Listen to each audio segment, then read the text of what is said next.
my lovers. It's been a while, I know, but seeing on Facebook this 28-day challenge thingy about doing a video, so I thought I might like pop my head up and give it a bash. So I haven't done one for a while. Don't really feel like it. I do apologise. I know people are always asking, are you doing a video? I just feel shit like 90% of the time. So and so I don't really feel like doing it. But anyway, gonna do it this time. Not saying it's a comeback. It's not gonna be a comeback. All right. So anyway, I got 3 days off work. So I'm weighing up today, ready to brew tomorrow. And so first up, I'm gonna do 2 double keg brews. First one I'm going to do is, it's going to be, well, a sort of Fuller's ESB recipe. I wanted to do, the other one's going to be Proper Job, which is always on tab, Proper Jobish. So I wanted to do another one, a dark beer. So then looking through me recipes on Brewfather, there was Fuller's ESB, but there was no EBC or the other one. Anyway, so I had a look and there was only grains in there. So anyway, I got, where is it? The old Wheeler's book out. Grains weren't the same as what was in Wheeler's book. So the grains were Maris Otter, Crystal Medium and chocolate malt, which is what was in my recipe, but it was just crystal malt and Maris Otter, I think, in Wheeler's book. So anyway, colour wasn't quite right, so I've added a bit of Carafa Special 3 just to get it up to 30 EBCs, I do believe. And then I just used the hops that were in Wheeler's book. So that's that. And if I just oh, can I swap you around? How do I do that? No. Can't swap you around. Right, hang on. Okay, so there's the grains weighed up for the first lot. So Maris, well, no, actually it's Golden Promise, chocolate malt. That is Crystal 140. And you can just see there is a bit of special Carafa 3 and rice hulls. And I'm just going to weigh up me water treatment, and that's going to go into the mash tun ready for tomorrow. Right, going to swap you back round. So here we go. So normally I would do the lighter beer first and then a darker beer. But the Proper Job needs dry hopping, so I'm doing the darker beer first, and so that ain't gonna be no problem. And so gonna use Midland, I think it's just called Midland yeast from Crossmaloof, which I like. It's a sort of like Nottingham substitute. And if you buy 10 of them, it works out about £1.40 a pack, somewhere around there. And then I think Crossmaloof 5 for the Proper Job-ish. So so that's it from now, and I'll I don't know, video something else in a minute. All right, catch you later. Cheers, me dears. Not much to see in there, but it is pale malt. I use the Golden Promise extra light, and Munich 90% Golden Promise or Maris Otter, and 10% Munich, a few rice hulls, and then the water treatment, and that's that. So we're oh, hang on. So that's it. We're all weighed up for tomorrow. I've got the waters ready for the Fuller's ESB. Actually, let's very quickly go into Fuller's ESB. I got a bit of a stinker of a cold at the moment, so just typical as I go on holiday or have 3 days off work. So anyway, so Golden Promise, 6.31 kilograms. Don't forget, this is for a 2 keg corny keg batch at 84% efficiency. So 6.31 kilogram of pale malt, Golden Promise, Marisol, or whatever. 360 grams of crystal medium, 130 grams of chocolate malt, and 50 grams of Carafa Special 3. So that's going to give me a pre-boil gravity of 1037, original gravity 1041, and EBC of 29. So, and then the hops are going to be Target to 18.4 IBUs, Challengers 7.2 IBUs, and North Down 5.6 IBUs. Those three are all of the boil. Actually, I've put those there. So there for 60 minutes of the boil, it is going to be a 90-minute boil. And then 10 minutes from the end is Willamette. It should have been Goldings, but I didn't have any. So Willamette's a substitute to 3.8 IBUs. So, and that's it. Excuse me. And we're looking at 4.1% ABV. So, and that's it. Like I said, Midland LE. So I'm going to mash at 69 and just get a bit of extra body, and that will be that. Okay, right, so that's it for today. What are we, Wednesday 22nd, and so I'll see you all in the morning. All right, ciao for now. Cheers, me dears. Right, hello my lovers, it is brew day, so we are underway. I didn't film any mashing in or anything, but I shall turn you around and I'll show you what we've got on the go. So let's flip you around. Here we go. So this is the Fullers ESB. Just mashing in. One of those brains in the water yesterday. There, that's the sparge water heating up. There we are, hopefully that shows okay. It's 69, mashing at 69. And aiming for 75 for sparging. So, a couple of little things I've changed. So when I took out the power regulator, I had an Inkbird PID, so spare. So this was a MyPin TA4, I think, and I thought it was playing up a little bit. Something happened. Can't think what it was now. Something happened.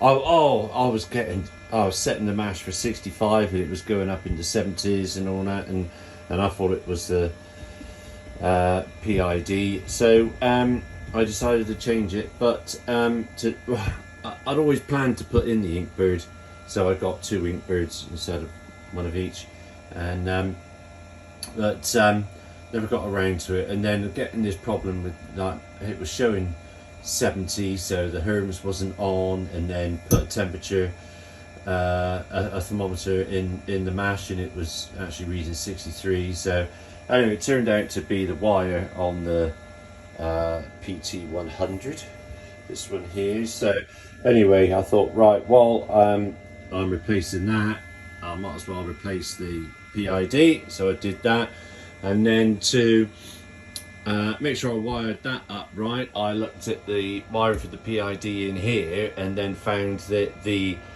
SSR was burnt out really bad.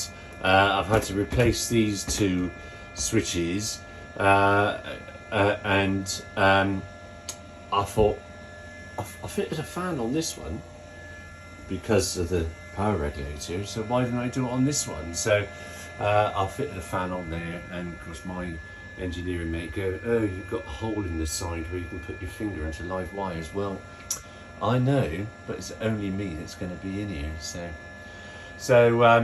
yeah, that so I had a 40 amp SSR in there, and it melted it. So I think it was just that one of the connections on there was loose. Top left, I remember that is number 3, is it? Something like that, isn't it? So anyway, I bought a 60 amp anyway and put that in. So the HL2 only pulls 20 amps, so plenty of scope there. And that's all the changes I've done, I think.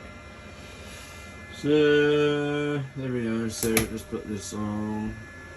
Have I been through this with you? This is great. I love the power regulator. Can I get a bit closer? Yes, okay. Right, power regulator.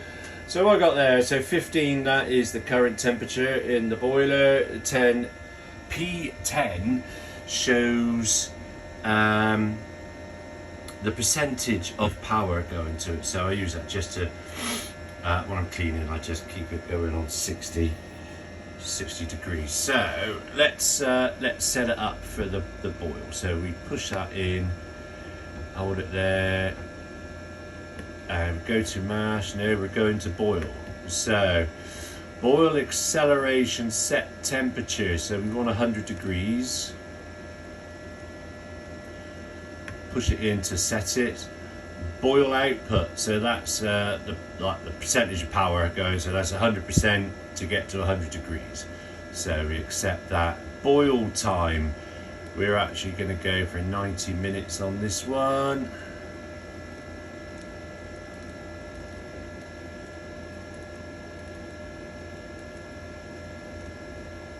Hang on, I've gone past, haven't I? There we go. That's good. Boil time, hour and a half. Boil time start point. So we're going to get that at 100. So that's when the timer is going to start, is when it gets to 100. And then the boil alarm, so that's going to go off at 98. To be fair, it's like 98.9. The alarm goes off and then it goes to 99. So it gives you time to get anything ready, like your first hop addition, or like get ready to skim the top or anything like that to stop boil overs. So and then boil end option, I want it to turn off. So that's that. So and then so we're gonna set it to, so when the timer starts, it's going to drop down to 98 just to prevent boil overs, and then I'll drop it down to about 65%, 65-70%, depending on sort of what the boil's like. And so that's saving 30-35% power. I'm using less water because I've got less boil off. So it's about 3 litres. I was getting about 6.5 litres boil off before, so I only do 3.5 litres an hour boil off now. So and that came from Auber Instruments over in America. Not on sale in the UK that I found when I was looking for this one. And I ordered before 12 o'clock on a Monday, and it arrived Wednesday afternoon. So superb. And I did have a little issue with it, which was my fault, and I couldn't figure out how to sort it out. And I was emailing Auber's customer support and a couple of emails, and it was all sorted, and I was just pushing the wrong buttons and whatnot. So nothing to do with that. That works absolutely superbly, and I've got the Auber SSR on it as well. So yeah, excellent that is. Trying to see, that's it, is the Auber Easy Boil, as you can see down in the bottom right corner. There you go. Right, get back to you in a bit when something happens, I suppose. Alright, see you in a bit. Bye. Well, just doing some editing and realised that all this time I've been holding my phone the wrong way, really. Should have had it on landscape. So anyway, do apologise. I'll tell you why I film on my phone now. I did used to have a camcorder, and then we got Billy, and Billy's an old English bulldog. Billy's a bastard, and he actually chewed my camcorder within the first couple of days of being here. So anyway, little bastard. Anyway, there we are. Lovely colour. let's see see if I can show you, because I'm doing this left-handed. Look at that, now lovely. Oh, I'm looking forward to this one already. Right, anyway, where we are, we're at 98 degrees, so nearly there. Alright, so here we go. So there is the ESB bubbling away, and we now have proper job mashing. That's it. So it's all looking good. You can see we're at 65% power of a 5.5 kilowatt element, and the mash is at 69. So all looking good. And pre-boiled gravity for the ESB was bang on 1037, so good there. Nice colour, love the colour.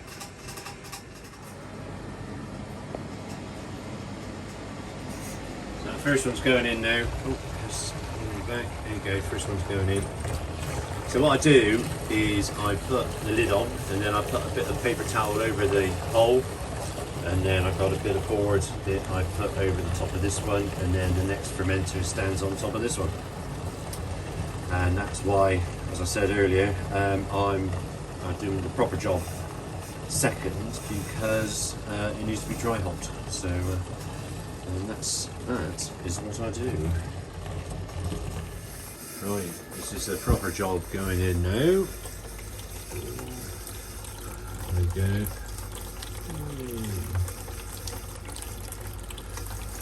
So as I said before, that's going to have cross loop 5, and also I put this stuff in for malt bill clarity. So what that does is it helps with chill haze, but it also reduces the gluten down to 20 parts per million. So my mate who's a celiac can drink my beer. So I don't know if that's a good thing or a bad thing, really, but you know. Anyway, I like him. He's alright. There we go. All tucked up. That's it, job done. So all that's left is the cleaning, and to be quite honest, I'm buggered. So I'm going to do that tomorrow, and it can wait. Here we go. So there you go. There's another cutter's choice video, and all went well actually. Got all my figures, hit everything, got 1 point over on the proper job. Everything else was as it should have been. Proper job recipe, I'll give you the original recipe. So let's get there. And so it is 90%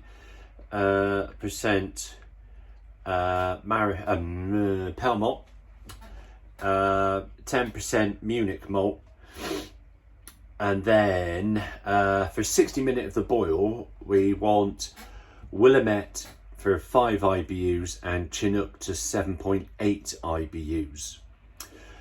In 15 minutes of the boil we want Willamette to 9.5 IBUs and Chinook to 11.3 IBUs.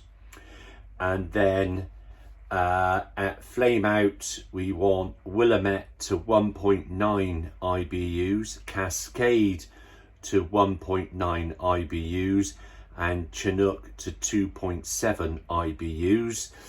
And then I dry hop for 3 days with 60 grams of Cascade. And that's it. I have it on all the time. Love it.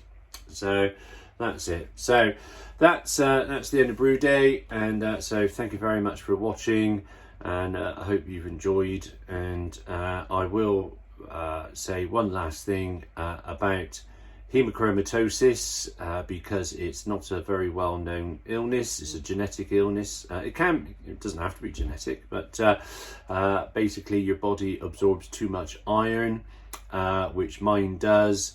So if you have symptoms of fatigue, muscle weakness, joint pain, then ask your doctor for a ferritin test, or when you have a what do they call it?